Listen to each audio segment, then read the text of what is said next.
we will discuss about dermatology. जी, dermatology का एक स्टेशन होता है, ठीक है। डर्मेटोलॉजी के स्टेशन में आप लोगों को दो चीजें आ सकती हैं, या तो वो क्लिनिकल केस देंगे जिसकी डायग्नोसिस बताए, या उस तरह कोई पिक्चर वगैरह वो अपने लैपटॉप पे इस तरह आप लोगों को शो करेंगे, उस पिक्चर की डिस्क्रिप्शन करनी होती है। डर्मेटोलॉजी के अंदर आप लोगों ने एक चीज ये याद रखनी है, इसमें मसला डर्मेटोलॉजी के अंदर ये चीज याद रखनी है, कभी कभार जब हम पिक्चर को देखते हैं तो हमें डायग्नोस करना नहीं आता।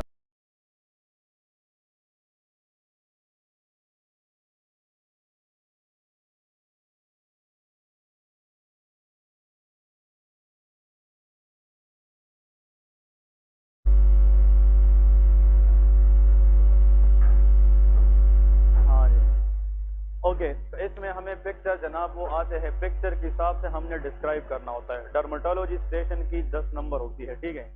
कभी कभार क्या होता है कि वो पिक्चर देते हैं, डर्मेटोलॉजी में ये चीज जरूर याद रखें कि पिक्चर के साथ केस जरूर होता है। पेज पे केस लिखा होगा और साथ में पिक्चर लगाया होगा, कि पिक्चर को देखे और केस के हिसाब से डायग्नोस करें, इसकी ट्रीटमेंट क्या है, डायग्नोसिस क्या है, काजेस क्या है, ठीक है।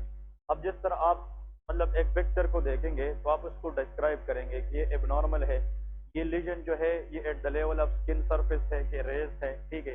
ये लीजन मतलब इसकी कलर क्या है, ये ब्राउन है, येलो है, पेप्यूल है या मैक्यूल है, ये चीज आप लोगों ने याद रखनी है, ठीक है। तो कुछ टर्म्स है ये वाइवा में पूछते हैं, ये टर्म्स आप लोग पहले क्लियर करें कि डर्मेटोलॉजिकल टर्म्स कौन कौन सी इंपोर्टेंट है। सबसे पहले याद रखना है मैक्यूल, ये नाम सुना है कि नहीं। मैक्यूल का मतलब क्या है डर्मेटोलॉजी के अंदर, very important and they ask in the exam. Macule वो स्किन लीजन है कि यहाँ पे इसके कुछ पॉइंट्स याद रखे। Skin lesion at the level of skin surface, number one point. इसका मतलब ये है कि जो मैक्यूल लीजन होता है वो स्किन सरफेस की लेवल पे होता है, रेज लीजन नहीं होता। मतलब जिस तरह स्किन है इसकी लेवल पे हमारे पास मैक्यूल बनता है। इसकी एक हॉलमार्क ये है कि वेल डिफाइंड या वेल सरकमस्क्राइब या वेल डिफाइंड बॉर्डर। इसकी बॉर्डर रेगुलर होती है, इरेगुलर नहीं होती। इसकी जो किनारे है बॉर्डर से वो वेल डिफाइंड या वेल सरकमस्क्राइब्ड होती है। और नेक्स्ट लिखे इसका जो साइज है डर्मेटोलॉजिकली लेस देन 1 सेंटीमीटर होता है। 1 सेंटीमीटर से इसका साइज क्या होता है, कम होता है। इसका मतलब ये है अगर ये तीन चीजें आप लोग एग्जामिनर को बताएंगे, इट विल कवर एवरीथिंग। ऐसा लीजन जो स्किन की सरफेस पे हो इसको हम डर्मेटोलॉजी के अंदर फ्लैट लीजन भी कहते हैं। तो macule is always flat lesion, इसका मतलब कि स्किन की लेवल पे होता है। दूसरा, इसकी जो बॉर्डर है वो वेल डिफाइंड या वेल सर्कमस्क्राइब्ड होती है, और इसका जो साइज है वो लेस देन 1 सेंटीमीटर होता है।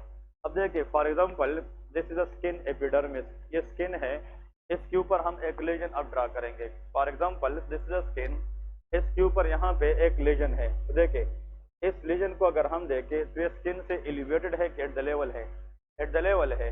तो एट द लेवल है और इसकी बॉर्डर्स भी है, मतलब ये उसका अपर बॉर्डर है और नीचे क्या है, लोअर बॉर्डर। और इसका साइज अगर यहाँ से लेके 1 सेंटीमीटर है तो लेस देन क्या है, 1 सेंटीमीटर। तो 1 सेंटीमीटर से कम साइज का लेजन जो वेल डिफाइंड हो और eight the level of skin surface हो, दैट इज कॉल्ड मैक्यूल। इसको क्या कहते हैं, मैक्यूल कहते हैं। अब इसके बाद the next term they ask in the viva that is known as patch. इसको क्या कहते हैं, पैच। तो पेच भी डर्मेटोलॉजिकली एक लीजन है, ठीक है। इसमें यहाँ पे देखें पेज को आप लोगों ने जहन में इस तरह याद रखना है कि अगर हम एक लेजन ड्रा करें तो देखें ये अबव द स्किन है या at the level of skin है, at the level of skin है, और वेल डिफाइंड इसकी बॉर्डर है, लेकिन इसका जो साइज है वो 1 सेंटीमीटर से ज्यादा है। इसका मतलब ये भी मैक्यूल ही है, ये मैक्यूल था लेकिन अब वो एक साइज में क्या हो चुका है, बढ़ चुका है। तो जब मैक्यूलर लेजन कितने सेंटीमीटर क्रॉस करे, 1, दैट इज कॉल्ड पेज, इसको पेज कहते हैं। तो page is nothing but it is a macule but it is more than 1 centimetre. तो यहाँ पे लिखे मैक्यूल, ये समझ गए कि नहीं, more than 1 centimetre that is known as patch. तो अगर पेज के अंदर मैक्यूल का ही कंसेप्ट है तो ये फ्लैट लेजन होगी क्या, रेज लेजन, फ्लैट लेजन। और ये भी वेल सरकमस्क्राइब्ड होगी लेकिन इसका साइज सिर्फ 1 सेंटीमीटर से ज्यादा होगा। तो ये जनाब हमारे पास पेच है। इसके बाद लिखे पेप्यूल। एक आता है कि what is meant bye papule. ये बहुत कॉमन टर्म है कि what is meant bye papule. Papule के बारे में आप लोगों ने एक पॉइंट ध्यान में याद रखना है। देखिए, if this is a skin surface, यहाँ से लेके यहाँ तक ये कितना सेंटीमीटर एरिया है, 1। तो यहाँ पे देखें, ये जो पेप्यूल है ये स्किन से क्या होती है, रेज। इसको हम कहते हैं एलिवेटेड स्किन लेजन। इसको क्या कहते हैं, एलिवेटेड स्किन लेजन। ये स्किन के ऊपर होती है, लेकिन इसका साइज भी लेस देन क्या है, 1 सेंटीमीटर। तो 1 सेंटीमीटर से अगर कम साइज वाला रेज लेजन है, रेज स्किन से, इसको हम पेप्यूल कहते हैं। ठीक है जी। तो यहाँ पे लेके raised are elevated skin lesion, हाँ जी, less than 1 centimetre, that is known as a papule. इसको पेप्यूल कहा जाता है। तो देखें, जो मैक्यूल है वो भी लेस देन 1 सेंटीमीटर है, जो पेप्यूल है ये भी क्या है, लेस देन 1 सेंटीमीटर। लेकिन फर्क ये है कि ये फ्लैट लेजन है और ये एलिवेटेड लेजन है। ठीक है जी। अब यहाँ पे कुछ पेशेंट्स आते हैं। देखिए, अब यहाँ पे वाइवा क्वेश्चन आ रहा है। ठीक है, important for viva this point. अब एक पेशेंट आया, उसके जनाब हमने स्किन को देखा, तो इसमें जनाब कुछ ऐसे हमें पॉइंट्स नजर आए। इसकी स्किन में ये लेजन है। अब एक पेशेंट में अगर ये लेजन भी है और ये भी है, इसका मतलब ये भी 1 सेंटीमीटर से कम है और ये भी 1 सेंटीमीटर से, लेकिन ये तो फ्लैट लेजन है, तो ये क्या है, मैक्यूल है। और सेम पेशेंट में कहीं ना कहीं पे क्या है, पेप्यूल भी है। तो if a patient presented with rashes, अगर वो रेड है, एरिया रेड है, लेकिन इसमें मैक्यूल भी है और पेप्यूल भी है, इसको हम कहते हैं मैक्यूलो पेप्यूलर रेश। इसको क्या कहते हैं, मैक्यूलो पेप्यूलर रेश। इसका मतलब इसमें लेस देन 1 सेंटीमीटर से साइज का कुछ लेजन ऐसे है कि वो फ्लैट है और कुछ लेजन ऐसे है कि वो रेज है। दिस कंसेप्ट आर कॉल्ड मैक्यूलो पेप्यूलर रेश, और it is a hallmark of measles infection. ये किसके अंदर होती है, मीजल्स। जो मीजल्स वायरस इन्फेक्शन है उसमें मैक्यूलो पेप्यूलर रेशेस होती है। यहाँ पे आप लोग वाइवा के लिए याद रखें, मैक्यूलो पेप्यूलर रेश। ठीक है, मैक्यूलो पेप्यूलर रेशेस। और अगर एग्जामिनर आप लोगों से पूछे कि कोई ऐसा कंडीशन बताए जिसमें मैक्यूलो पेप्यूलर रेशेस दोनों होती है, that is called measles virus infection. Measle virus infection के लिए 2 हॉलमार्क है।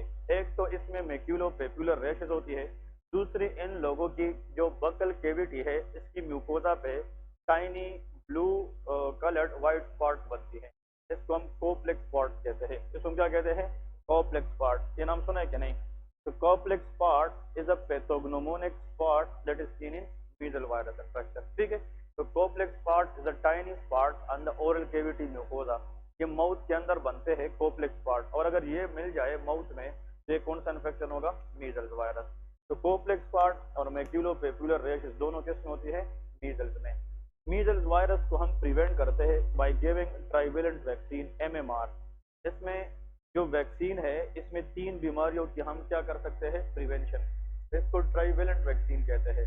इसमें मीजल, मम्स एंड रोबेला। ठीक है, मीजल, मम्स, रोबेला, इन 3 वायरस को हम प्रिवेंट करते हैं एमएमआर वैक्सीन से। क्लियर है?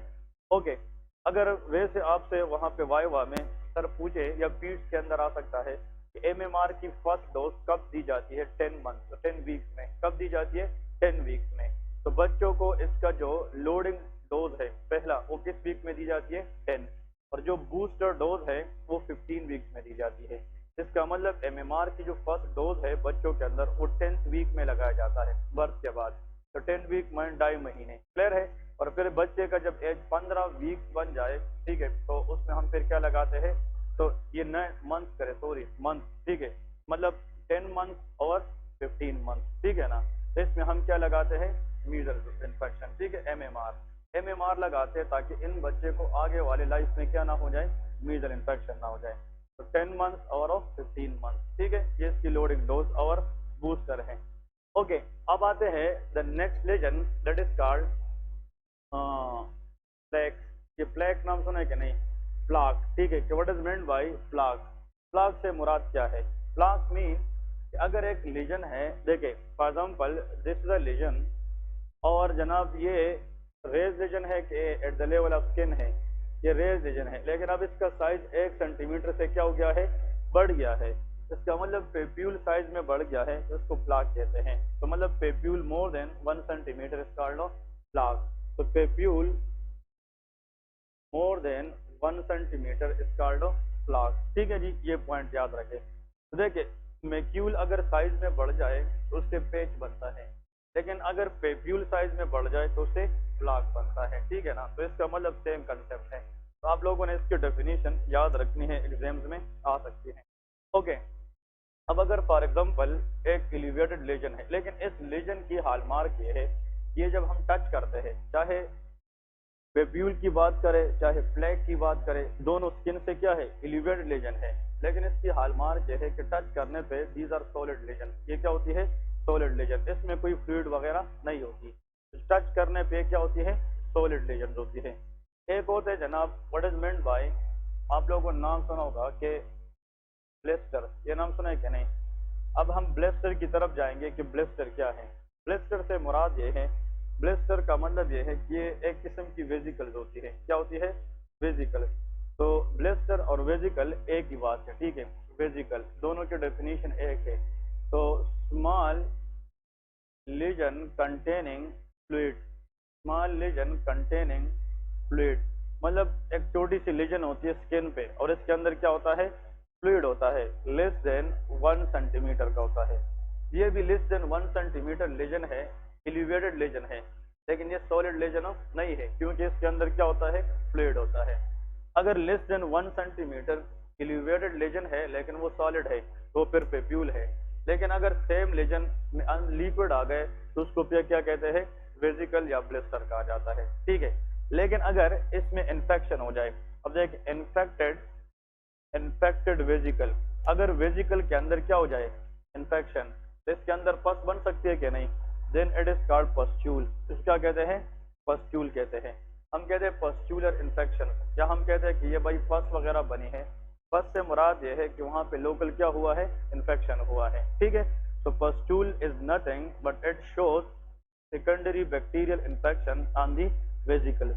तो वेजिकल ब्लिस्टर, इसका हॉलमार्क ये है कि एलिवेटेड लेजन है और ये सॉलिड लेजन नहीं है क्योंकि इसके अंदर फ्लूइड बनती है and that should be less than 1 centimetre. अगर आप लोगों को इस तरह क्वेश्चन आ जाए, इधर देख, ये भी इंपॉर्टेंट है, ये स्किन है इतने से लेके इतना 1 सेंटीमीटर। अब यहाँ पे एक लेजन है जो स्किन से क्या है, एलिवेटेड है, लेकिन इसके अंदर हमारे पास क्या चीज है, फ्लूइड है। अब ये ब्लिस्टर है, वेजिकल है कि कुछ और है, ये कुछ और है क्योंकि इसका साइज किससे बढ़ गया है, 1 सेंटीमीटर। अगर वेजिकल है लेकिन इसका साइज किससे बढ़ जाए, 1 सेंटीमीटर, इसको हम बुल्लास कहते हैं। इसको क्या कहते हैं, बुल्लास। आप लोगों ने नाम सुना होगा बुल्लस पेम्पिगॉइड, पेम्पिगस वल्गेरस, क्लियर है, दैट इज कॉल्ड बुल्ला। तो देखिए अगर स्किन से एक लेजन ऊपर गई है और उसके अंदर फ्लूइड है लेकिन इसका साइज कितने से कम है, 1 सेंटीमीटर, जिसको हम ब्लिस्टर या वेजिकल कहते हैं। अगर वो बढ़ता जाए और सेम फ्लूइड हो लेकिन साइज कितने से ज्यादा हो जाए, 1 सेंटीमीटर, इसको बुल्ला कहते हैं। चाहे उस बुल्ला में इन्फेक्शन हो जाए या वेजिकल में, लेकिन वहां पे क्या बन जाए, पस बन जाए, इन्फेक्शन हो जाए तो उसको क्या कहते हैं, पस्ट्यूल कहते हैं। ठीक है, तो पस्ट्यूल के अंदर जब भी पेशेंट आते हैं उसमें हाई ग्रेड फीवर जरूर होता है क्योंकि वहां पे लोकल क्या बन चुका होता है, pus, that is a sign of infection, वहां से इन्फेक्शन होती है। ठीक है, तो these are some terms which is very important for the derma. ठीक है, कभी कभार हमारे कुछ फ्रेंड के साथ ऐसा भी हुआ था कि डर्मा में अगर आप लोगों को कुछ भी नहीं आता, आखिर में पास करने के लिए वो कोशिश करते हैं कि हमें पास करें। बहुत से एग्जामिनर चाहते हैं कि स्टूडेंट पास हो जाए, वो आप लोगों को तरीके बताएंगे, बस सिर्फ आप लोगों को कोई ब्लंडर नहीं मारनी है। ठीक है, जो आता है बस डायरेक्ट बोलने, ठीक है ना, नहीं आता तो अपने आप से वैसे तुक्के ना लगाना। एक दफा कुछ स्टूडेंट को ऐसा भी कहा है कि अगर डर्मा की किसी ने एनाटॉमी बताई तो भी पास हो जाता है। तो डर्मेटोलॉजी के अंदर जो स्किन है that is the external largest organ of the body, clear है। इसमें लेयर्स आप लोगों से पूछते हैं, लेयर्स ऑफ स्किन, अगर वो ये बताए कि लेयर्स ऑफ द स्किन क्या है, ये तो बिल्कुल बेसिक क्वेश्चन है। Skin is divided into 3 layer, outer most layer is called epidermis, ठीक है, इसके बाद होता है डर्मिस, ठीक है, और सबसे आखिर में सबक्यूटेनियस लेयर जिसको हम हाइपोडर्मिस भी कहते हैं। तो skin primarily is divided into how many layer, 3, epidermis, dermis and hypodermis. Epidermis layer है, ये आप लोगों को आना चाहिए। इसके अंदर कुछ सेल्स पाए जाते हैं। Number first is called keratinocyte. कौन से cell? Keratinocyte. And these cell are keratin producing cell. ये क्या बनाते हैं? Keratin protein. और keratin is a protective protein. मतलब जो केराटिनोसाइट्स है ये ऐसे सेल है जो एपिडर्मिस में पाए जाते हैं and they continuously produce of keratin. और ये केराटिन स्किन से फिर क्या हो जाता है? फ्लश आउट हो जाता है और नए केराटिन आ जाती है। ये एपिडर्मल सेल्स होते हैं, ये रीजनरेट हो जाते हैं। कभी कभार कुछ लोगों में केराटिनोसाइट की प्रोलिफरेशन क्या हो जाती है? बहुत ज्यादा। उन लोगों में जो स्किन की सरफेस पे केराटिन है उसकी डिपोजिशन बढ़ जाती है और वो क्लियर ऑफ नहीं होती। यही केराटिन फिर लॉन्ग टर्म में प्लाक बन जाती है। क्या बन जाती है? Plaque. And that is called psoriasis. इसका कहते हैं सोरायासिस। ये नाम सुना है कि नहीं? तो सोरायासिस के अंदर जो एबनॉर्मल प्रोलिफरेशन है वो किस सेल की होती है? केराटिनोसाइट। इतना केराटिन बन जाती है कि वो स्किन क्लियर अप नहीं कर सकती, तो वो स्किन पे रह जाती है और वहां पे सिल्वरी प्लाक बन जाती है। That is called of psoriasis. Clear है? नेक्स्ट पॉइंट, यहाँ पे इसके अंदर एक और किस्म की सेल है, that is called Merkel cell. इसके अंदर क्या होती है? Merkel cells. Merkel cells are nothing but these are dendritic cell, antigen presenting cell. इसको हम क्या कहते हैं? Antigen presenting. अगर स्किन को बाहर से कोई पैथोजन आ जाए तो उस पैथोजन या एंटीजन को आगे टी सेल को प्रेजेंट करना, ये किसका काम है? Merkel cell. It is a protective cell. ये इम्यूनिटी में काम करते हैं। ये एंटीजन को पकड़ के आगे टी सेल को प्रेजेंट करते हैं ताकि वो इसके खिलाफ रिएक्ट करे और इन्फेक्शन से बच जाए। तो protective cell in the epidermis is called of Merkel cell. ठीक है जी। तो केराटिनोसाइट, मार्कल सेल्स, और एक इसमें आता है जनाब मेलानोसाइट। क्या होती है? मेलानोसाइट। तो melanocytes are melanin producing cell. ये क्या बनाती है? मेलानिन। और मेलानिन स्किन के अंदर किसी भी पार्ट को ब्लैक पिगमेंटेशन देती है। ठीक है।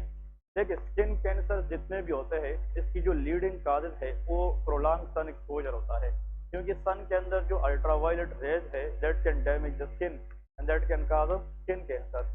लेकिन जो मेलानिन है ये स्किन को ब्लैक पिगमेंटेशन देता है और ब्लैक कलर जो है वो सन रेज को क्या करता है? रिफ्लेक्ट कर देता है। तो जिन लोगों में मेलानिन ज्यादा होती है उसमें स्किन कैंसर की चांसेस कम होती है। ठीक है, कम होती है। ये रिफ्लेक्ट कर देती है, स्किन कैंसर की चांसेस को कम करती है। कभी कभार इस मेलानिन के खिलाफ बॉडी के अंदर अपने इम्यून सिस्टम की एंटीबॉडी क्या करती है? अटैक करती है। ऐसा ऑटो इम्यून डिजीज अपने इम्यून सिस्टम की गलती से अगर पार्शियली कहीं ना कहीं पे क्या डिस्ट्रॉय हो जाए? मेलानिन, तो उस एरिया में स्किन की डीपिगमेंटेशन होगी क्या? नहीं। That is called vitiligo. इसको क्या कहते हैं? विटिलाइगो। तो vitiligo is a auto immune disease in which the antibody will attack against melanin. तो पार्शियल डीपिगमेंटेशन होती है। कभी कभार क्या होता है कि बाई बर्थ मेलानिन नहीं बनता और मेलानोसाइट से मेलानिन बनाने में, ये वाइवा का क्वेश्चन है, एक एंजाइम होता है दैट इज कॉल्ड टायरोसिनेज। कौन सा एंजाइम? टायरोसिनेज। ठीक है, tyrosinase is the enzyme required for the production of melanin. अगर बाई बर्थ कुछ बच्चों में ये एंजाइम डेफिशिएंट है तो उन बच्चों में कंप्लीट मेलानिन नहीं बनेगी। इसको अल्बिनिज्म कहते हैं। क्या कहते हैं? अल्बिनिज्म। तो अल्बिनिज्म के अंदर फिर ये जो हेयर कलर है, आईब्रो कलर है, ये सारा का सारा व्हाइट हो जाता है। तो complete depigmentation of the skin is called of albinism. लेकिन पार्शियल डीपिगमेंटेशन को हम विटिलिगो कहते हैं। ये बात समझ गए क्या? नहीं। तो इसका मतलब जो अल्बिनिज्म पेशेंट्स होते हैं उसमें किस एंजाइम का मसला है? टायरोसिनेज। तो जब ये नहीं है तो फिर ये इसमें कन्वर्ट नहीं होगी। There will be complete of depigmentation.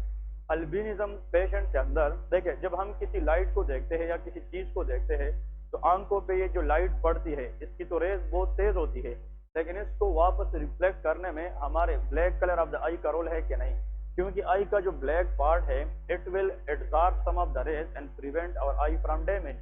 अब अल्बिनिज्म पेशेंट के अंदर ब्लैक कलर बिल्कुल है नहीं, तो उसकी आंखें और ये सारा का सारा क्या होता है? व्हाइट होता है। तो इन लोगों में जो रेज आती है उसकी प्रोटेक्टिव मैकेनिज्म है नहीं है, इसलिए 99% अल्बिनिज्म पेशेंट के अंदर आई साइट वीक होती है। क्लियर है? आई साइट क्या होती है?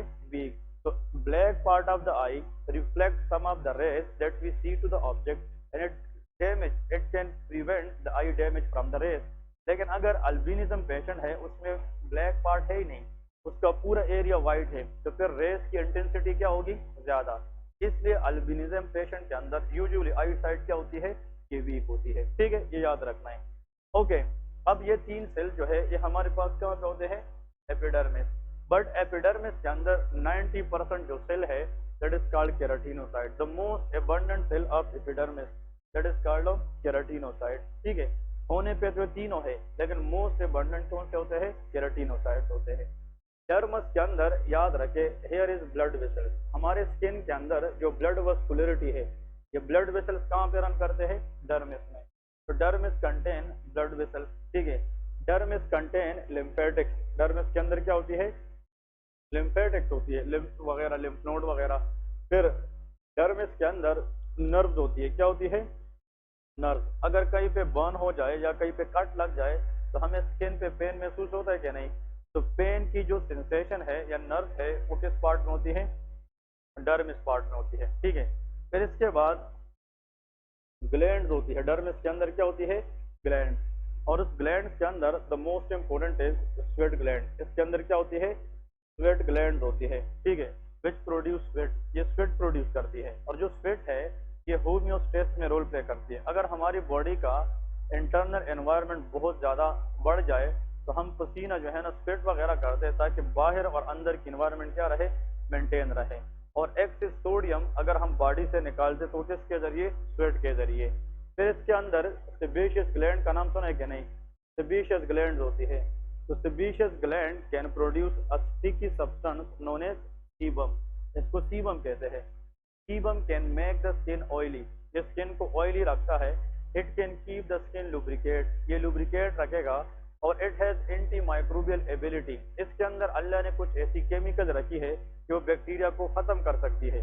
तो sebum has bacteriolytic action. Sebum can keep the skin lubricate. Sebum can make the skin less prone for the tearing या अल्सर। क्योंकि जब स्किन ड्राई होने से हम बचाए तो उसमें इन्फेक्शन के चांसेस कम होंगे, क्योंकि dry skin is more prone for infection as compare to lubricated skin. ठीक है जी, ये सीबम का काम। यहाँ पे स्वेट ग्लैंड से तो स्वेट आता है। स्वेट वाटरी सिक्रीशन है, ये थिक सिक्रीशन है। ये थिन है, ये थिक सिक्रीशन है। ठीक है, स्वेट जो है ये वाटरी है और ये जनाब मोर विस्कस है, ये गाढ़ा होता है सीबम। अब यहाँ पे इसके अंदर डर्मिस के अंदर the next is there is hair root. क्या होती है? Hair root. हमारे स्किन पे जो हेयर हमें नजर आती है it is present on the outer part, लेकिन इसकी जो रूट्स है वो कहाँ से स्टार्ट हुई है? डर्मिस से। इसके डर्मिस से रूट स्टार्ट होके बाहर आती है, फिर एपिडर्मिस के थ्रू बाहर आती है। अब यहाँ पे याद रखें जो हेयर रूट्स है इसके साथ ये सीबम मिल जाता है और ऊपर आता है और स्किन को क्या रखता है? लुब्रिकेट। अब अगर फॉर एग्जांपल सीबम प्रोडक्शन बहुत ज्यादा क्या हो जाए? इंक्रीज। तो जब ये बहुत ज्यादा इंक्रीज हो जाए तो ये इस हेयर फॉलिकल की जो रास्ता है इसको प्लग कर सकते हैं कि नहीं? अगर वो ब्लॉक हो जाए, हेयर फॉलिकल के साथ जो सीबम ने आना था वो क्या हो जाए? बंद हो जाए। तो sebum will come out of the skin or it is retained in the dermis. Retain. और जब रिटेन हो जाए तो उसके ऊपर क्या हो जाती है? Infection, and that is called acne. इसका कहते हैं एक्नी। तो acne is nothing but it is the increase sebum production that is not come out of the dermis, retain in the dermis. और रिटेन सीबम के ऊपर infection के chances ज्यादा होते हैं। और अगर किसी ने याद रखना है वाइवा के लिए, propionibacterium acnes, this is the name of bacteria which can cause infection on the retained sebum. Propionio bacterium acne। ये ऐसी बैक्टीरिया है कि रिटेन सीबम के ऊपर क्या कराती है? इन्फेक्शन कराती है। तो देखिए सीबम अंदर रह गई और उस पर इन्फेक्शन हो गया तो वहाँ पे लोकल इन्फ्लेमेशन होगी क्या नहीं? तो वो एरिया हमें रेड नजर आएगा कि येलो? रेड। इसलिए एक्नी के जो दाने हैं वो रेड नजर आते हैं। क्लियर है?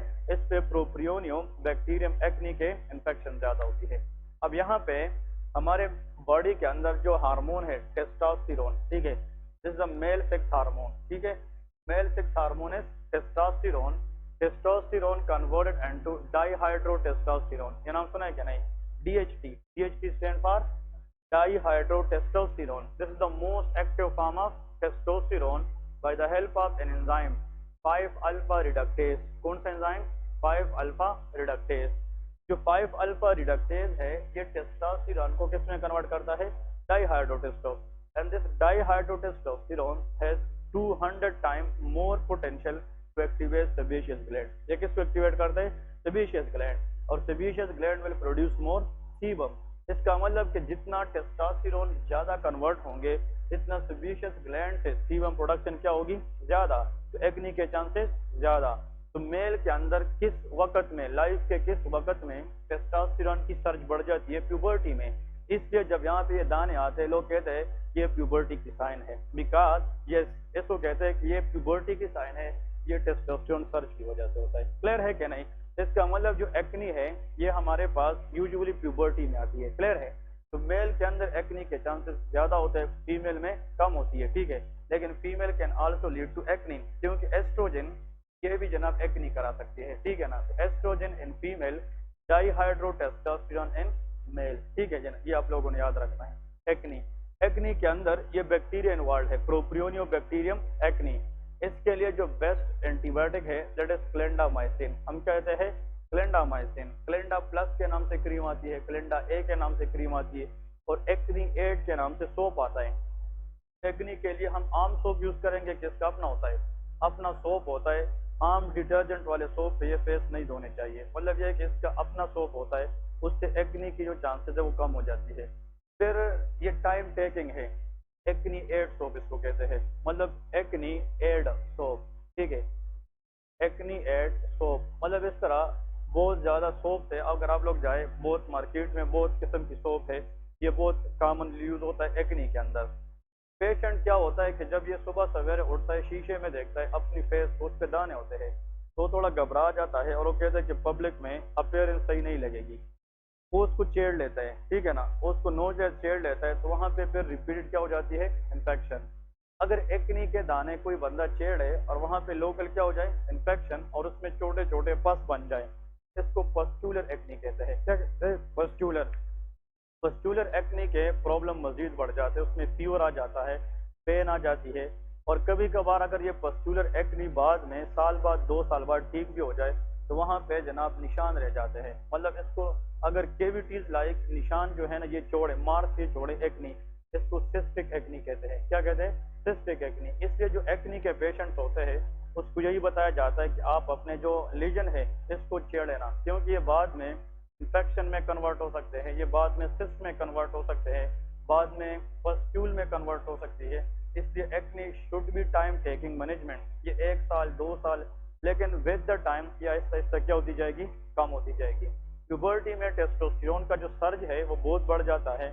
और दूसरी बात, हर पेशेंट में DHT do not stimulate sebaceous gland at the same rate, लेकिन ये जेनेटिक के साथ भी एसोसिएशन है। कुछ लोगों की जेनेटिक हिस्ट्री ऐसी होती है, इसके भाई को या बहन को भी एक्नी होती है, और उसके फिर आने वाले बहन भाई में भी एक्नी होती है, फिर जेनेटिक एसोसिएशन भी है। जब एक्नी के लोग आते हैं हॉस्पिटल के अंदर, you should take a history of genetic history, कि आपकी फैमिली में पहले किसी को एक्नी है कि नहीं है। ठीक है, तो this what all about you should know for the normal layers of the skin. ये जो स्किन की एपिडर्मिस है ना, इसके मजीद 5 लेयर है। कितने लेयर है? 5। इसमें एक का नाम है स्ट्रेटम कोर्नियम, ये नाम सुना है, स्ट्रेटम कोर्नियम। नेक्स्ट है स्ट्रेटम लोसीडम, ये नाम सुने हैं कि नहीं, स्ट्रेटम लोसीडम। नेक्स्ट होता है स्ट्रेटम ग्रेनुलोसम, ग्रेनुलोसम। नेक्स्ट है स्ट्रेटम, स्ट्रेटम का मतलब लेयर, स्पाइनोसम, स्पाइनोसम। सिर्फ याद रखे, मैं भी आज के अंदर वाइवा और स्ट्रेटम बेसेल है। ठीक है, बेसेल है। ठीक है, स्ट्रेटम बेसल या बेसेल है। These are the 5 sub layer which is present in the epidermis. epidermis तो खुद एक लेयर है, लेकिन ये फिर नेक्स्ट 5 सब लेयर से बना है। तो इसमें जनाब stratum corneum, stratum lucidum, stratum granulosum, stratum spinosum and stratum basale है। ठीक है, ये जनाब 5 लेयर्स है। तो इसको ये ऑर्डर के साथ मैंने लिखे है, ये ऑर्डरली देखें। एपिडर्मिस का सबसे लोवेस्ट जो लेयर है, सबसे आखिर वाला, वो स्ट्रेटम क्या है, बेसेल है, क्योंकि एपिडर्मिस का बेस बनाता है, और इसके बाद हमारे पास क्या स्टार्ट होगा, डर्मिस स्टार्ट हो जाएगा। क्लियर है? अब यहाँ पे मेन पॉइंट याद रखें, अगर हम इस पाम ऑफ द हैंड की स्किन देखें, पाम ऑफ द हैंड की जो स्किन है ये थिक है कि थिन है, ये थिक स्किन है, लेकिन जो फेस है ये क्या है, ये थिन स्किन है। इसका मतलब थिकनेस और थिननेस ये किस पे डिपेंड करती है, स्ट्रेटम लूसिडम पे। ये एमसीक्यूज आता है वाइवा में। जो थिन स्किन है इसकी एपिडर्मिस में स्ट्रेटम लूसिडम नहीं है, लेकिन जो थिक स्किन है तो उसमें स्ट्रेटम लूसिडम होता है। तो अगर हम स्किन की यहाँ से एपिडर्मिस ले ले फेस में, तो उसकी एपिडर्मिस में कितने लेयर्स होगी? 4। इसमें स्ट्रेटम लूसिडम नहीं होता। लेकिन अगर हम पाम ऑफ द हैंड या सोल ऑफ द फीट इससे हम स्किन ले लें, तो उसकी एपिडर्मिस में क्या होता है? स्ट्रेटम लूसिडम होता है। ये थिक स्किन है। तो यहाँ पे इसका मतलब absent in thin skin, absent in thin skin, बस ये इसका वाइवा पॉइंट है कि जो थिन स्किन है इसके अंदर स्ट्रेटम लूसिडम एब्सेंट होता है। तो lucidum is L, L for loose या lost, it is lost in the thin skin, ये थिन स्किन के अंदर नहीं होता। ठीक है, तो रिमेंबर दिस मच। अब देखें, आप लोगों ने ज्यादा डिटेल में जाना नहीं है, क्योंकि आप लोगों का तो स्टेशन टेस्ट है, कोई थ्योरी टेस्ट नहीं है। आप लोग जब स्टेशन में जाते हैं, माइंड इस तरह बनाना है कि हमने इंशाल्लाह ज़रूर पास करना है, और इसके लिए बहुत आसान ट्रिक है। डर्माटोलॉजी हमने पढ़ी भी नहीं थी, जब हम गए तो मतलब लीजन को डिस्क्राइब करने से हमें 10/10 नंबर मिले हैं। ठीक है ना। डर्माटोलॉजी के अंदर हमेशा कुछ पिक्चर्स ऐसी होती है कि बंदा देखते ही बताता है कि इसका आंसर ये है। कुछ लीजन्स ऐसी होती है कि वो इंटरमिंगल करती है, मतलब कभी कभार आप सोचे कि यार ये तो कोई इन्फेक्शन भी हो सकती है, even it may B tumour. तो जब तक आपके पास पेशेंट की हिस्ट्री ना हो, डायग्नोसिस ना, इन्वेस्टिगेशन ना हो, तो तब आप पिक्चर को देखकर कभी भी डिसाइड नहीं कर सकते। तो डर्माटोलॉजी के जो सिंपल सिंपल क्वेश्चन है वो तो डायरेक्ट उन लोगों ने पिक्चर में दी होती है, लेकिन कभी कभार वो एक छोटा सा सिनेरियो देते हैं और साथ में पिक्चर देते हैं कि भाई इस सिनेरियो को पढ़े और पिक्चर को देखे और इसका बताए कि क्या मसला है। ठीक है, नंबर 1। नंबर 2, फिर डर्माटोलॉजी के अंदर एक ऐसा होता है कि ये सिनेरियो पढ़े और पिक्चर को देखकर डिस्क्राइब करे। ठीक है, अब आपने पिक्चर को कैसे डिस्क्राइब करना है? ये फ्लैट लेजन है या एलिवेटेड लेजन है? अब ये जो लेजन सामने नजर आ रही है ये क्या है? एलिवेटेड लेजन है। फिर आपने ये देखना है कि भाई ये जो लेजन है ये कलर क्या है इसका, मतलब ये है पेल है, येलो है, ब्राउन है या रेड है? क्लियर है। रेड लेजन के अंदर हमेशा या एलर्जीज होती है या रेड लेजन के अंदर वस्कुलरिटी होती है, ब्लड वेसल ज्यादा बन जाते हैं, और vascularity is a sign of cancer. ठीक है ना। तो आप लोगों ने ये देखना है कि इसकी कलर क्या है, फिर इसकी साइज देखनी है कि छोटी है या बड़ी है, और नेक्स्ट देखना है कि नंबर क्या है, कि एक लेजन शो क्या है या मोर देन वन शो क्या है। It may be single lesion और इट मे बी मल्टीपल। ये 4-5 चीजें अगर आप लोग उधर बताएंगे ना, इट्स मीन आप लोगों की जो स्किन लेजन की अप्रोच है वो बेस्ट है। ठीक है, तो लेजन को देखना है कि फ्लैट है या यस। फिर पिक्चर से देखेंगे कि ये सॉलिड नजर आता है या फ्लूइड इसके अंदर है। फिर कलर नजर आना चाहिए कि येलो है या रेड है या पेल है, जो भी है कलर। फिर नंबर्स को देखना है कि सिंगल लेजन है या ज्यादा लेजन है। ठीक है, और इसके साथ साथ फिर आप लोगों ने सिनेरियो के साथ थोड़ा बहुत कंपेयर करना है। ठीक है, तो it is very easy. Dermatology तो बहुत आसान आती है। ठीक है ना। कुछ इंपोर्टेंट चीजें है वो आप लोगों को आनी चाहिए। हाँ, एक दफा वाइवा में ये भी आया है, व्हाट इज निकोल्स की साइन? निकोल्स की साइन, ये किसी को पता है? निकोल्स की साइन का मतलब क्या है? ये भी आता है। निकोल्स की साइन का मतलब ये है कि अगर हम जेंटल रब करेंगे स्किन को, इधर देखें, अगर स्किन को हम इस तरह जेंटल रब करें और इजीली एपिडर्मिस क्या हो जाए? उतर जाए, रिमूव हो जाए। व्हेन यू जेंटल रब skin and epidermis is remove, that is called Nichols की साइन पॉजिटिव। निकोल्स की साइन ये शो करता है कि पेशेंट के अंदर एपिडर्मिस लेयर बहुत ज्यादा क्या है? फ्रेजाइल है। फ्रेजाइल का मतलब क्या है? वीक है। यहाँ पे लिखे easy removal, easy removal of, हाँ जी, एपिडर्मिस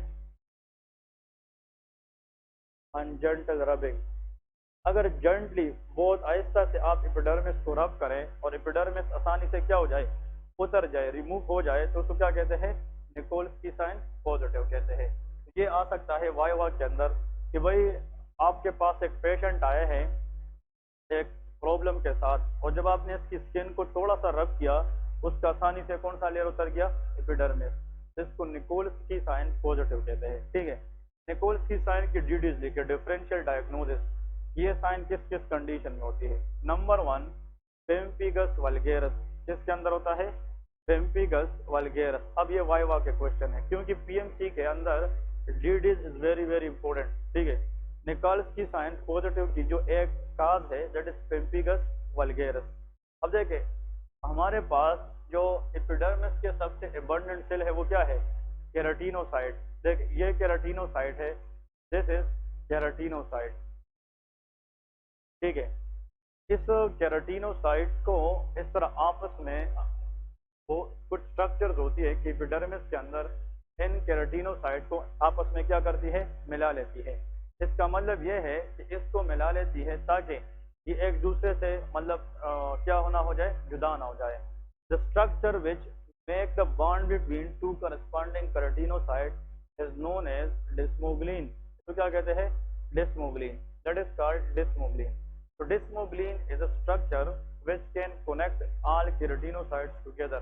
और जितना ये आपस में ज्यादा कनेक्ट करेगा उतना केराटिनोसाइट के अंदर जो हमारे क्या है कनेक्टिविटी है वो क्या रहेगी, वो स्ट्रांग रहेगी।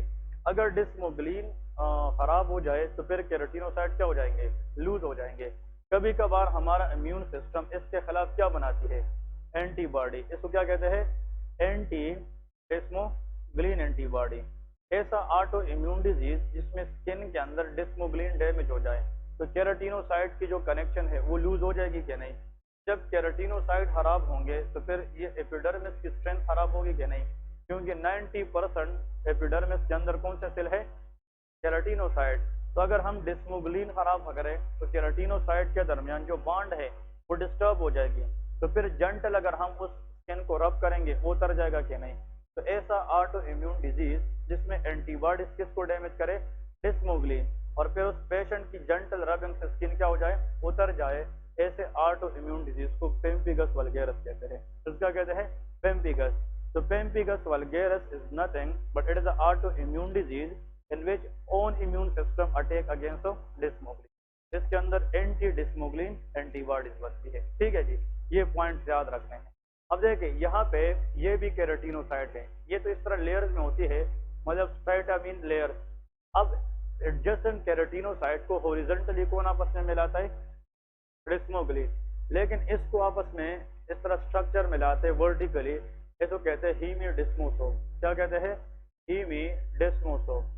अब यहाँ पे ये भी याद रखना है कि हीमियोडेस्मोसोम ये भी केराटिन को स्ट्रांग सपोर्ट देता है, लेकिन अगर इसको हम खत्म करें फिर ये कनेक्शन अगर है फिर भी जंटल रब से स्किन नहीं उतर सकती।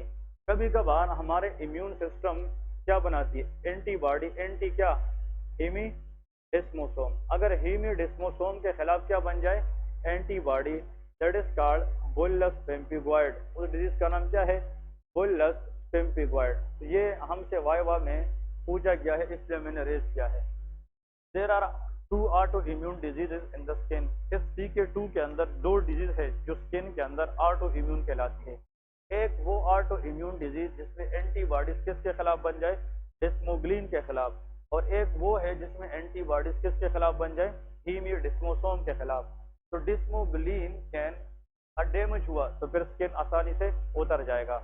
अगर ये डैमेज हुआ हीमियोडेस्मोसोम तो ये लेयर तो ठीक है ना, ये लेयर भी ठीक है, लेकिन यहाँ पे जो लीजन हुआ, खराबी आ गई, यहाँ पे जो इस तरह ब्रेक आ गया, यहाँ पे लीजन होंगे कि नहीं, और इस लीजन के अंदर फ्लूइड बनेंगे और फ्लूइड का साइज 1 सेंटीमीटर से क्या हो जाएगा, बढ़ जाएगा, तो वहां पे क्या बनेंगे, बुल्लस बनेंगे। इसे इसको बुल्लस पेम्पिगॉइड कहते हैं। इसका मतलब ये है ऐसा ऑटो इम्यून डिजीज जिसमें एंटीबॉडीज अटैक करे अगेंस्ट डिस्मोग्लिन और इसमें स्किन आसानी से उतर जाए, वो पेम्पिगस वल्गैरस है। ठीक है, लेकिन ऐसा ऑटो इम्यून डिजीज जिसमें एंटीबॉडी किसको डैमेज करे, हीमियोडेस्मोसोम, और उसमें बुल्लस बन जाए तो उसको हम बुल्लस पेम्पिगॉइड कहते हैं। तो बुल्लस पेम्पिगॉइड में निकोल्स की साइन पॉजिटिव नहीं होता, लेकिन पेम्पिगस वल्गैरस के अंदर निकोल्स की साइन पॉजिटिव होता है। क्लियर है। नेक्स्ट लिखे स्टीवन जॉनसन सिंड्रोम। इसके अंदर स्टीवन जॉनसन सिंड्रोम, इसके अंदर भी निकोल्स की साइन क्या होता है, positive. Steven Johnson syndrome is nothing but it is a drug reaction. ये क्या होता है, ड्रग रिएक्शन। ये एक किस्म की ड्रग रिएक्शन है। कभी कभार पेशेंट स्टीरॉयड लगाता है या कोई चीज खाता है जो ड्रग की वजह से जाकर एपिडर्मिस की क्या हो जाती है, वीकनिंग। तो ड्रग रिएक्शन की वजह से अगर ऐसा ड्रग रिएक्शन जिसमें total body less than 10% body surface area involve है, पूरी बॉडी सरफेस एरिया का कितना परसेंट, लेस देन 10%, अगर एपिडर्मिस वीक हो जाए ड्रग रिएक्शन की वजह से और वो आसानी से उतरना शुरू करे, इसको स्टीवन जॉनसन सिंड्रोम कहते हैं। फिर इसके साथ Steven Johnson syndrome sulfonamide antibiotic के अंदर हो सकती है, ये लेमोट्रिजीन ये एंटी एपिलेप्टिक ड्रग है। लेमो, ये भी पूछ सकते हैं कि कौन सा ड्रग है, lamotrigine. Lamotrigine use in the treatment of epilepsy, मतलब जो सीजर के पेशेंट्स होते हैं उसको लेमोट्रिजीन ड्रग दिया जाता है। और उस ड्रग का आने से रिस्क यही है कि वो एपिडर्मिस को डैमेज कर सकता है and it can cause Nikolsky sign.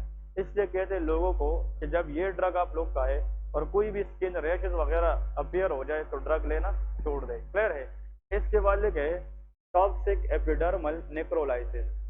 Toxic epidermal नेक्रोलाइसिस, इसका मतलब क्या है कि ऐसा कंडीशन जिसमें एपिडर्मल सेल की क्या हो जाए, death, that is called toxic epidermal नेक्रोलाइसिस। इसको टेन कहते हैं। Ten mean toxic epidermal नेक्रोलाइसिस। ये भी ड्रग रिएक्शन है, लेकिन ये सीरियस कंडीशन है इसमें body surface area more than क्या हो 10% इन्वॉल्व हो। तो toxic epidermal नेक्रोलाइसिस still is a drug reaction, ठीक है, और जिसमें बॉडी सरफेस एरिया कितना परसेंट वीक हो जाए 10%। CK2 वाले ने लिखा है कि toxic epidermal नेक्रोलाइसिस is a drug reaction जिसमें बॉडी सरफेस एरिया 30% इन्वॉल्व होता है। तो मोर देन 10 में 20 भी आ सकती है, 30 भी आ सकती है, 40 भी आ सकती है। क्लियर है। कहने का मतलब ऐसा ड्रग रिएक्शन जिसमें एपिडर्मिस वीक हो जाए और वो आसानी से जेंटल रब से क्या हो जाए, उतर जाए, लेकिन इसमें total body surface area less than क्या हो 10%, वो SJS है, स्टीवन जॉनसन सिंड्रोम। लेकिन ऐसा ड्रग रिएक्शन जो सीरियस हो, वो टॉक्सिक कंडीशन हो और इसमें एपिडर्मस सेल की नेक्रोसिस हो जाए और फिर वो आसानी से उतरना शुरू करें, लेकिन इसमें more than 10% body surface area हो, उसको 10 कहते हैं, टॉक्सिक एपिडर्मल नेक्रोलाइसिस। और नेक्स्ट है स्टेफाइलोकोकस स्कार्लेट स्किन सिंड्रोम, ये भी इंपॉर्टेंट है, ठीक है। स्टेफाइलोकोकल, इसको कहते हैं SSSS, ठीक है। Staphylococcal, S for scarlet, S for skin, S for syndrome. Clear है। तो it is a condition in which staphylococcus aureus bacteria release a toxin known as exfoliative toxin. कौन सा?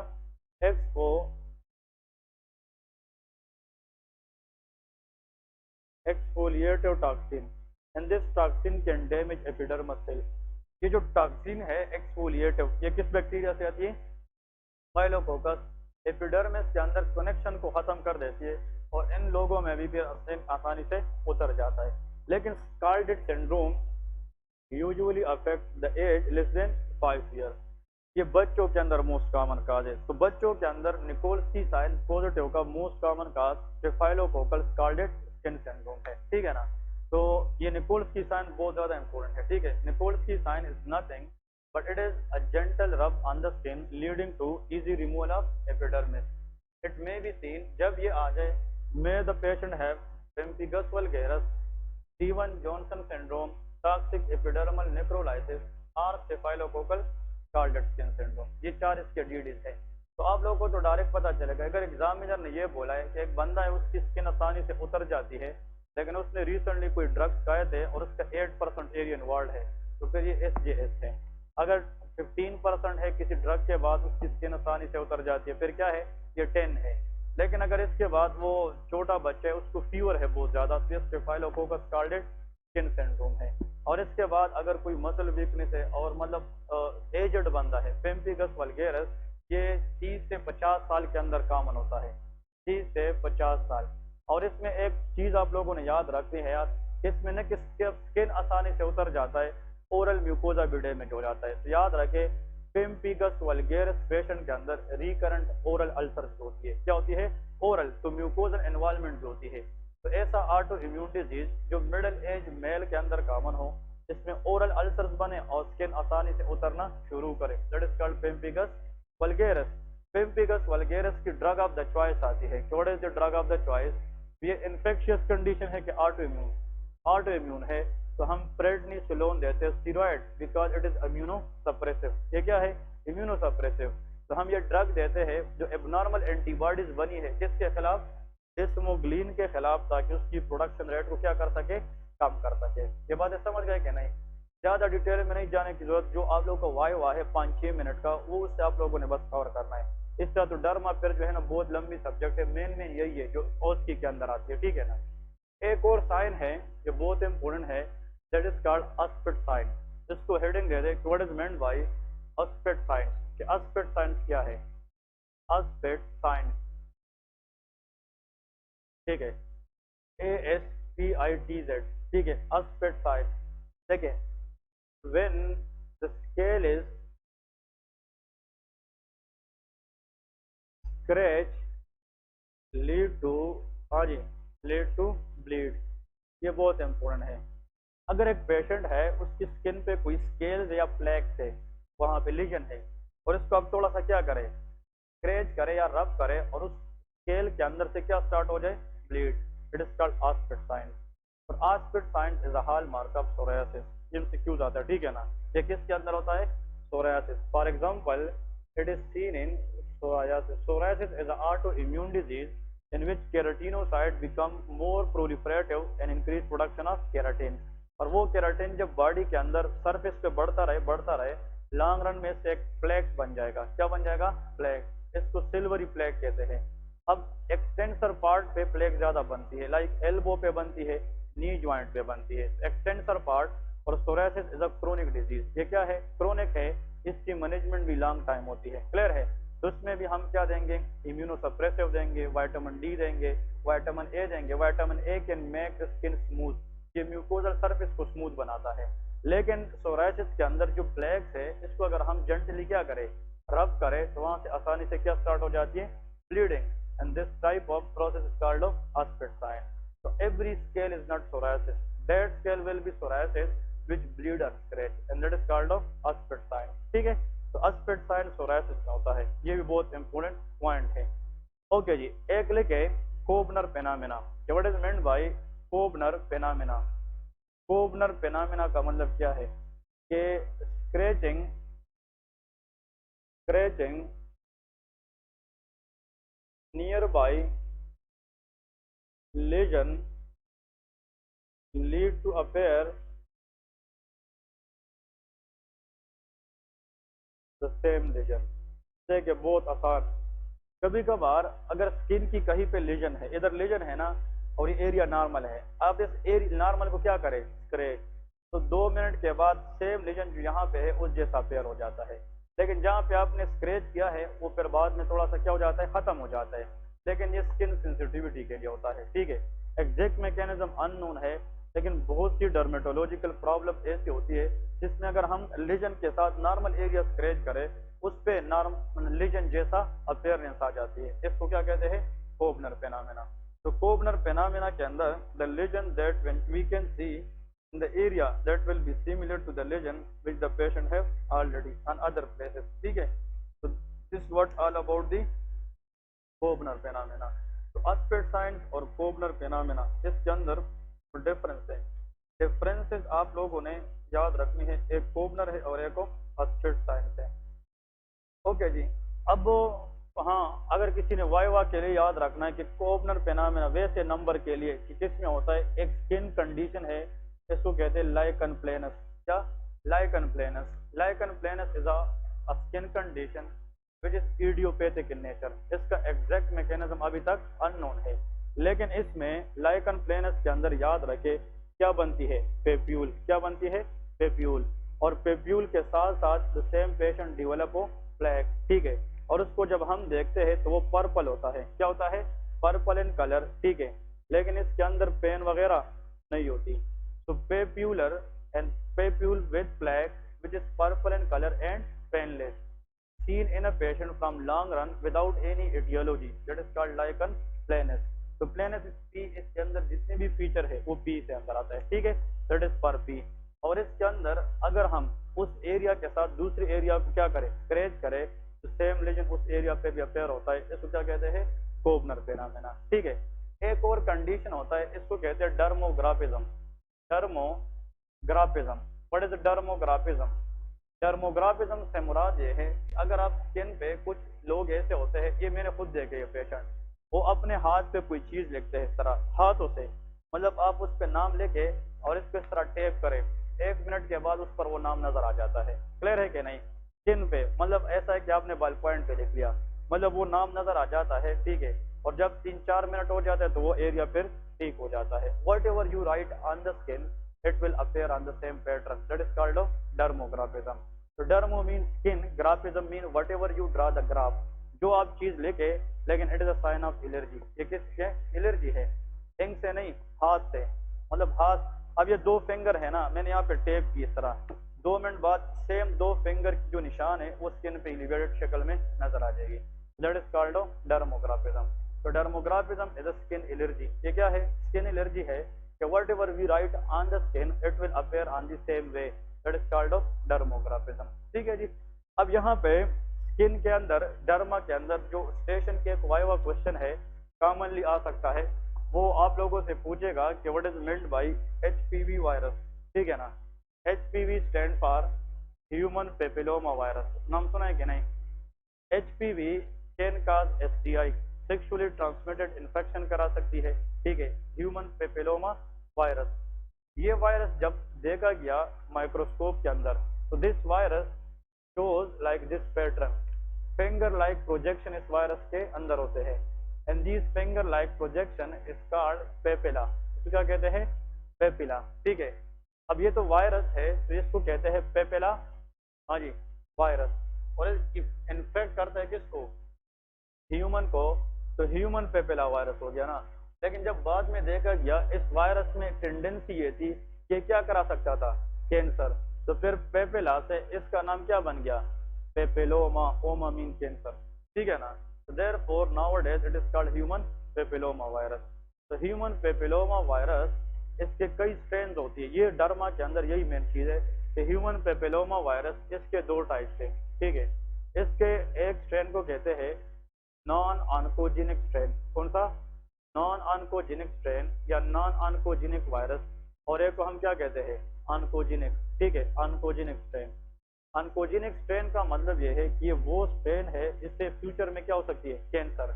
और ये नॉन कैंसरस स्ट्रेन होती है। एग्जाम में आ जाए कि ह्यूमन पेपिलोमा वायरस की कौन सी स्ट्रेन है जो कैंसर नहीं करा सकती, दैट इज 6 and 11। कौन सा? 6 and 11। ये हम माइक्रोबायोलॉजी के अंदर स्टेनिंग कराते हैं। जो स्ट्रेन है 6, 11, they are of non oncogenic. लेकिन अगर ह्यूमन पेपिलोमा वायरस इन्फेक्शन किस स्ट्रेन से हो जाए? 16, 18, दे आर ऑलवेज ऑन्कोजेनिक। अब किसी को एचपीवी वायरस इन्फेक्शन है और आपने फिर पीसीआर वगैरह या माइक्रोबायोलॉजी टेस्ट किया इसकी स्ट्रेन के बारे में, और भाई उस बंदे का स्ट्रेन निकल आया 6, 11, you should council the patient कि आपको कैंसर का रिस्क तो नहीं है, क्योंकि 6, 11 हमेशा क्या होता है? Non oncogenic. लेकिन अगर उसकी स्ट्रेन 16, 18 निकल आए, इसका मतलब the patient should be very very importantly counsellor, कि आपने आगे कीमोथेरापी लेनी है प्रोफाइलेक्टिकली, वरना आपको फ्यूचर में क्या हो सकता है? कैंसर हो सकता है। तो कौन सा स्ट्रेन कैंसरस है? 16, 18। और कौन सा नहीं है? 6, 11। डर्मेटोलॉजी के अंदर पीएमडीसी स्टेप 3 में एक दफा क्वेश्चन आया था कि एचपीवी वायरस इन्फेक्शन 31, 32 ये क्या है? याद रखे 15 से ऑनवर्ड, चाहे 60 में आ जाए, 80 में आ जाए, 30 में आ जाए, किससे ऑनवर्ड? 15, 15 से आगे जितना नंबर है वो सारा अनकोजेनिक स्ट्रेन होता है। ठीक है, तो ये कंफ्यूज ना करे कि फिर आप लोगों ने अनकोजेनिक नॉन अनकोजेनिक में कि भाई सिर्फ अंडर द 15 क्या है? ये नॉन अनकोजेनिक है, और 15 से ऑनवर्ड चाहे 61, 62 आ जाए, 71, 72, ये सारे क्या होते हैं? Oncogenic strain. The most common cancer caused by HPV is cervical cancer. ये क्या करा सकता है? Cervical cancer. सर्विक्स जो पार्ट ऑफ द यूट्रस है फीमेल के अंदर, cervical cancer is the most common gynaecological cancer in a reproductive age female. याद रखिए, हम गायनिकिस्टेशन पढ़ेंगे इसके बाद। ठीक है, तो कहने का मतलब ये है व्हाट इज गायनोकोलॉजिकल कैंसर? हाँ जी, any cancer that arises from the reproductive system of a female, इसको गायनोकोलॉजिकल कैंसर कहते हैं। तो उसमें ओवेरियन कैंसर आ सकता है कि नहीं, इसमें एंडोमेट्रियल कैंसर आ सकता है कि नहीं, और उसमें cervical cancer. Most common cancer इन रिप्रोडक्टिव एज, रिप्रोडक्टिव का मतलब सेक्सुअल एक्टिव फीमेल के अंदर मोस्ट कॉमन कैंसर क्या है? सर्वाइकल कैंसर है। और that is most commonly caused by what? Answer is oncogenic strain. कौन सा? That is 16 and 18। Cervical carcinoma करा सकता है। लेकिन अब ये अगर क्या कराए, it can cause only inflammation of the cervix which is called cervicitis. ये क्या करा सकती है? सर्विसाइटिस। लेकिन ये कैंसर में ट्रांसफॉर्म नहीं हो सकती। लेकिन ये सर्विसाइटिस के बाद क्या करा सकती है, यहाँ पे एलिवेटेड क्या करा सकती है, lesion, and that is called wart. इसको क्या कहते हैं, वार्ड कहते हैं। ये वार्ड बॉडी के किसी और पार्ट में भी बन सकती है, ये वार्ड सर्विक्स में भी बन सकती है। तो ward can be form anywhere in the body, but ward के अंदर जो मेन रोल होता है वो किस वायरस का होता है, एचपीवी वायरस का होता है। ठीक है, तो वार्ड्स आ जाए, HPV virus should be on your finger tips 6 and 11। अब जो वार्ड्स है, देखिए वार्ड, ठीक है, जो वार्ड्स कहाँ पे बने हैं, सर्विक्स पे, इसका एक नाम है दैट इज कॉल्ड कोंडाइलोमेटा अक्यूमिनेटम। ये डर्मेटोलॉजी में इसका नाम है कोंडाइलोमेटा अक्यूमिनेटम। क्लियर है, तो this is the name of ward. और वार्ड को डर्मेटोलॉजी के अंदर एक और नाम भी देते हैं दैट इज कॉल्ड, अगर आप लोगों ने ये नाम बोला they will be happy, that is called verruca. इसका कहते हैं verruca. Verruca is the name of wart. ठीक है, वार्ड को हम वेरुके भी कहते हैं। तो वार्ड्स अगर एग्जाम में आ जाए तो आप लोग वेरुके डायग्नोज करें और ब्रैकेट में वार्ड्स करें। ठीक है, अगर नाम नहीं आता तो सिंपल वार्ड्स भी आप लोगों को पास कराती है, लेकिन it will give a good impression. Verruca mean it is the second name of wart. लेकिन अगर वार्ड जेनेटल एरिया में आ जाए तो उसको कंडाइलोमेटा अक्यूमिनेटम कहते हैं। Every wart is not called condylomata अक्यूमिनेटम।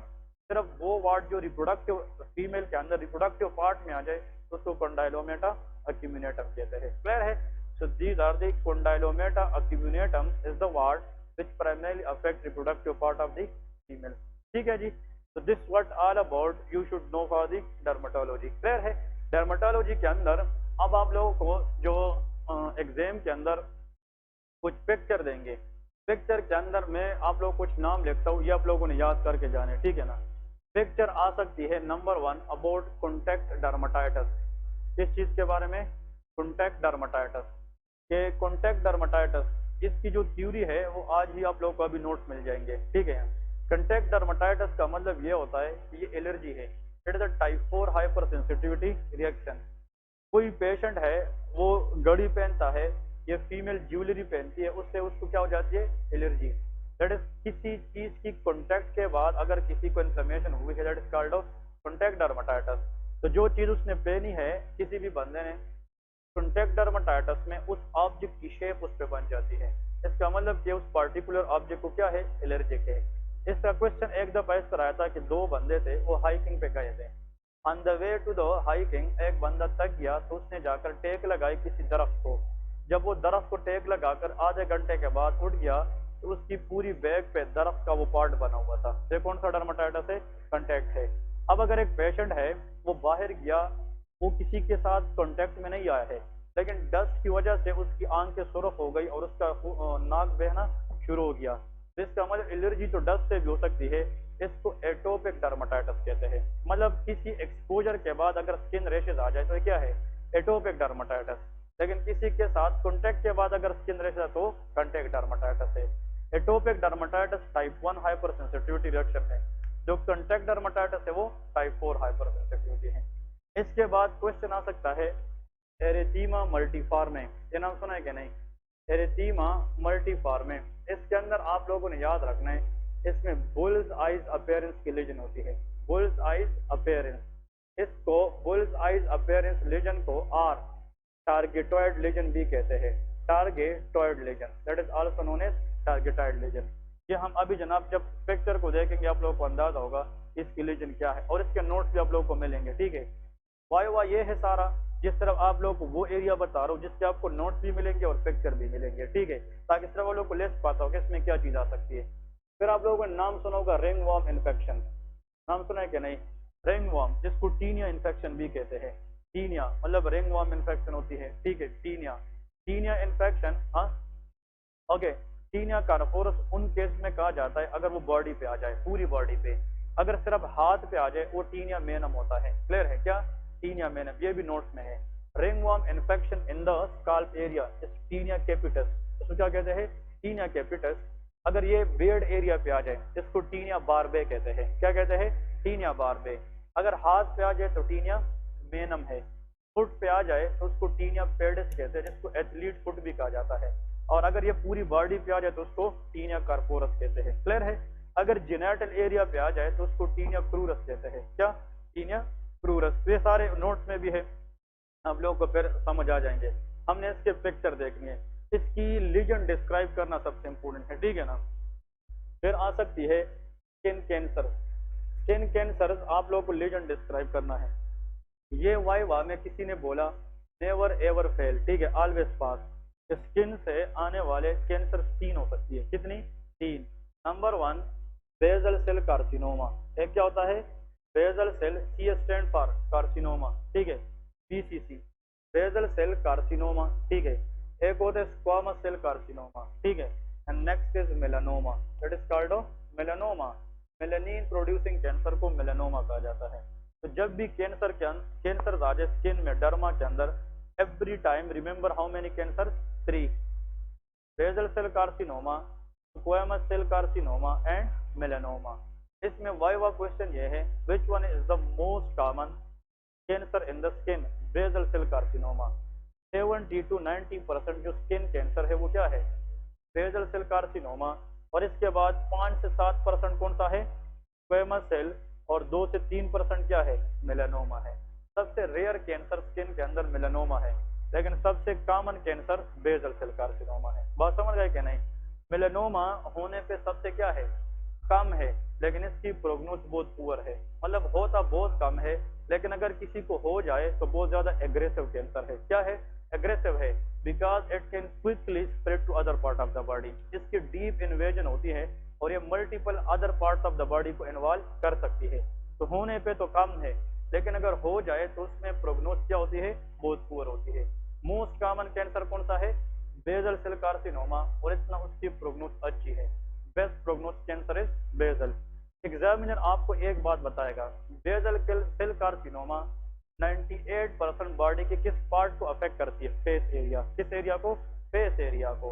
और जो स्क्वेमस सेल कार्सिनोमा है ये भी 95% फेस को ही अफेक्ट करती है। तो फिर कैसे डिफरेंशिएट करेंगे कि बेजल सेल कार्सिनोमा है कि स्क्वेमस सेल कार्सिनोमा है?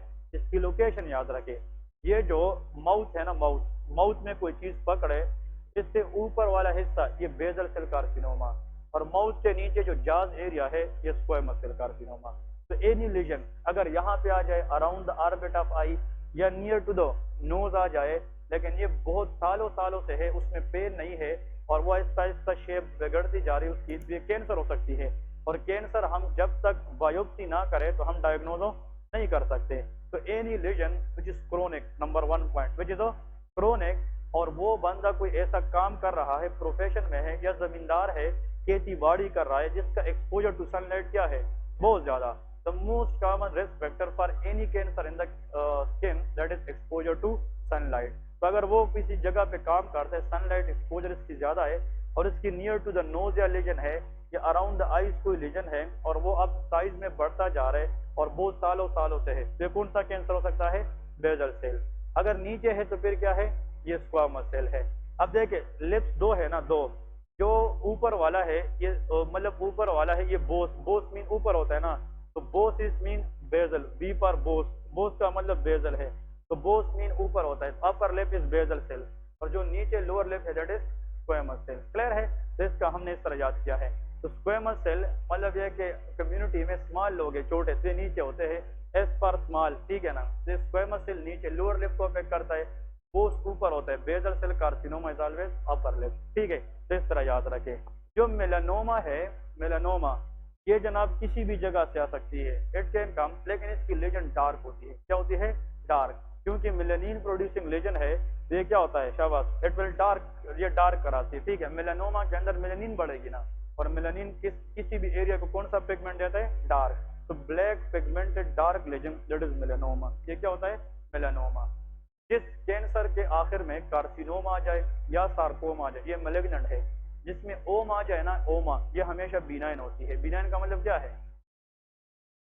बिनाइन मीन कि एक जगह से दूसरी जगह स्प्रेड नहीं कर सकती। मैलिग्नेंट का मतलब वो दूसरी जगहों पे भी जा सकती है। लेकिन मेलानोमा वाहिद कैंसर है, ये है ओमा, लेकिन ये मैलिग्नेंट है। ये क्या है? मैलिग्नेंट है। Exceptions are there. अब देखिए मैं आप लोगों को एक और मिसाल देता हूँ। एक फॉर एग्जांपल हम मेलानोसाइट की बात करें, मेलानोसाइट, तो मेलानोसाइट इसके अंदर आप लोगों को पता है बिनाइन कैंसर हो सकता है कि नहीं? हाँ जी, what is benign? A cancer which can not spread. और एक क्या होता है? मैलिग्नेंट। मैलिग्नेंट कैंसर वो है जो एक जगह से दूसरी जगह स्प्रेड हो सकता है। ऐसा कैंसर जो किस सेल से डिराइव हो जाए, मेलानोसाइट, लेकिन वो क्या हो, मैलिग्नेंट, दैट इज मेलानोमा। ये क्या है, मेलानोमा। ये न कार्सिनोमा है न सार्कोमा है, लेकिन still it is a malignant cancer. ये आप लोगों ने याद रखना है कि मेलानोमा हमेशा क्या है, मैलिग्नेंट है। तो ये एग्रेसिव कैंसर है, डेंजरस कैंसर है, ये दूसरी जगहों पे जल्दी जा सकता है और it can damage the many parts of the body. ये सबसे ज्यादा पुअर प्रोग्नोसिस कैंसर है। लेकिन अगर मेलानोसाइट से कैंसर निकले और वो क्या हो, बिनाइन हो, इसको हम मोल कहते हैं। इसको क्या कहते हैं, मोल। और मोल का दूसरा नाम है नेवस। इसको क्या कहते हैं, नेवस। तो मेलानोसाइट से बिनाइन कैंसर को मोल कहते हैं या नेवस, और इसकी मैलिग्नेंट कैंसर को मेलानोमा कहते हैं। ठीक है, तो स्किन कैंसर लीजन हम देखेंगे। सोरायासिस की लीजन आ सकती है एग्जाम में। सोरायासिस कॉमन है क्या, नहीं। सोरायासिस की लीजन हम एग्जाम में देखेंगे। अब देखें, इसके बाद 30 नंबर पे लेके वार्ड, क्या है, वार्ड। तो वार्ड भी आ सकती है एग्जाम में। ये मैं आप लोगों को पिक्चर की बात कर रहा हूँ, ठीक है। फिर वार्ड की लीजन आप लोगों ने याद रखेंगे। वार्ड के साथ साथ मतलब डीपिगमेंटेड लेजन, वेटिलिगो आ सकती है। क्या चीज, वेटिलिगो। वेटिलिगो के साथ साथ वो क्या दे सकते हैं, अल्बिनिज्म। वेटिलिगो एंड अल्बिनिज्म दे सकते हैं, ठीक है। वेटिलिगो एंड अल्बिनिज्म, ठीक है। एरिथीमा मल्टीफॉर्म है, और इसमें मतलब किसी हिस्ट्री में निकोल्स की साइन दे सकते हैं। क्या दे सकते हैं, निकोल्स की साइन। तो निकोल्स की साइन पॉजिटिव या नेगेटिव ये चीजें भी दे सकते हैं। अगर जेंटल रफ पे इजीली ये उतर जाए एपिडर्मिस, तो क्या है, निकोल्स की साइन पॉजिटिव है, ठीक है जी। तो दीज आर द लीजन। इनमें से आप लोगों को क्वेश्चन है यार, पीएमडीसी 2018 में जब हमने एग्जाम दिया था, स्टेप 3 के जितने भी ग्रुप थे, ठीक है, एक को सोरायासिस आया था और एक को बेजल सेल कार्सिनोमा, बस, ठीक है। अब आप लोगों को और उसकी वही रिपीट होगा जो पहले हुए, उन लोगों के पास वही रिकॉर्ड पड़ा है। जब बेजल सेल कार्सिनोमा पे पेशेंट आता है, या आप लोगों को सोरायासिस वगैरह वार्ड्स भी आ सकते हैं, लेकिन आप लोगों को जो चीज इधर दिखाऊंगा इंशाल्लाह उनमें से ही पेपर में आएगा, ठीक है ना। लेकिन आप लोगों को अंडर डे एग्जाम पता होना चाहिए कि इसकी थ्योरी क्या है और इसका प्रैक्टिकल क्या है, ठीक है। तो इसमें कोई क्वेश्चन है, तब थ्योरी में कोई क्वेश्चन है, नहीं है, ठीक है। अभी आप लोग जो है ना 2 मिनट ब्रेक करें, फिर इसको सेट कर ताकि इस पिक्चर को देखें, ठीक है।